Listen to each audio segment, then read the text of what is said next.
Hello and welcome back to another episode of the Coffee Diaries series, the series where we talk about all things blogging and photography. And as usual, I'm your host, Oni Moss. Today I don't have a cup of tea, and that's because the weather is very hot and I've just had pasta for lunch. Really hot pasta, by the way, so it wouldn't be ideal if I had a hot cup of tea sat right next to me. Having gotten that out of the way, we're just gonna get right into today's episode, which is, should you be working for free as a blogger?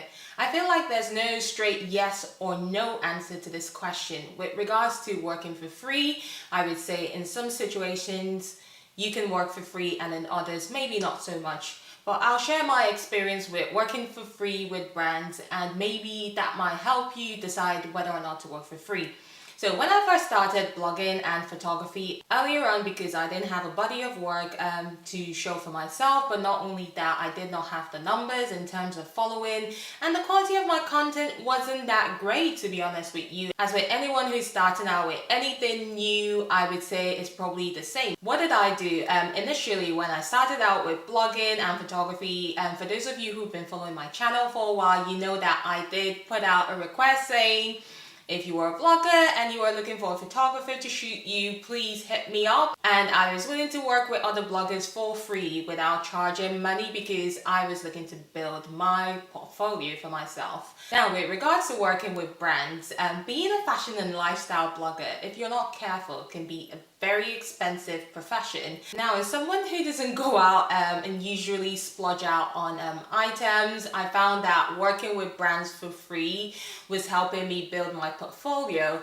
And the way I went about it was, if, say for example, it was a brand that I really liked and they approached me because I felt like my work wasn't even good enough, I didn't have the confidence to ask them for payment. Usually the brands would approach me and say, oh, we want you to pick certain items from our store and we want you to style it, and we are expecting a blog post or some Instagram post in exchange for this. And being someone who didn't have the numbers, and I felt like my work wasn't that great and I needed to put in the practice, and in order to practice I needed products to shoot, outfits to style, experiences to capture, and so I would agree to them only if I believed that these brands were in line with what it is I was trying to do at the point in time. And so I would use that as an opportunity to build my body of work. So that is one way that you can work for free with brands. And sometimes you might have to do this because, like I said, it could become quite expensive to go out and like buy the latest outfits just to keep up with the trend. You might find yourself really struggling to keep up with that. So I would say working with brands for free could be beneficial in that instance. So once I got past all of that and I started improving when it comes to the quality of my work, I could see that in terms of growth with my numbers, and especially that could be seen on my blog as well as Instagram, and then brands could start seeing it. And then if I got approached by other brands who were then asking for me to work for free, I would go back to them and say I did have a fee because I felt like I was confident in my work to do so. So having said that, even though now I do have fees associated with collaborations that I do with brands that I love to work with, and sometimes I might find myself doing a free gig every now and again.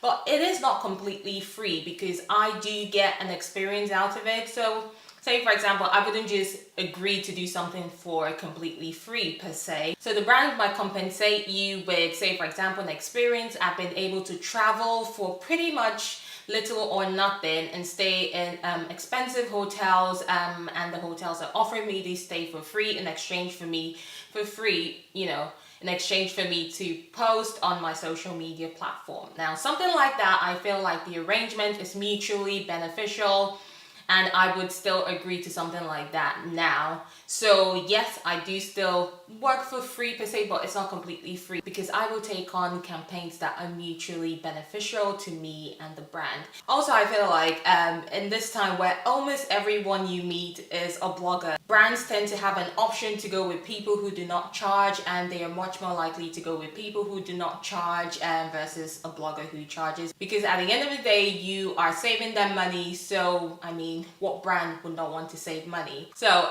when it comes to that, sometimes I might get approached by a brand that I really like, and I feel like what they've done is just approach loads of bloggers and they'll clearly say, oh, we're not paying. And it's up to me to decide, do I accept this and then create something that is out of the ordinary that I know that another blog is not going to create, just to get the brand's attention for future paid work. And sometimes I might have to think about it and weigh my options, but if it's a brand that I really, really love, chances is that I would say yes, and then I will deliver on something that is extraordinary and hopefully they like it. But I will tell you this, 99% of the time, the brands are very pleased and they tend to come back and offer me paid opportunities. So that might be a way for you to show the brand the stuff you're made of. Even though initially they're not willing to pay, it doesn't mean that down the line in the future they won't be willing to pay. So don't be afraid to even go back to the brands that you've already done work for free per se, to ask them for compensation if you feel like you're now at a level where your numbers speak for itself and the quality of the content you deliver is also very strong and you feel like you should be fully compensated for your work. So those are instances that I would work for free when it comes to working with a brand. Now, when considering whether or not to work with brands for free, I would say you ask yourself these two questions. 1, will this add value to my work? 2, is it in line with my brand? If the answer to these questions are yes, then I would say you should definitely go ahead and collaborate with the brand. I hope this answers the question on whether or not you should be working with brands for free. If not, you guys know what to do because this is an interactive podcast series. So do leave your questions in the comment box down below and I will tackle it in upcoming episodes. Until next time, don't forget to follow me on Instagram at Mossonyi, and subscribe to my YouTube channel if you haven't already. And also you can follow the show and tweet us at My Coffee Diaries on Twitter, and also follow me on Twitter at Mossonyi. Until next time, bye!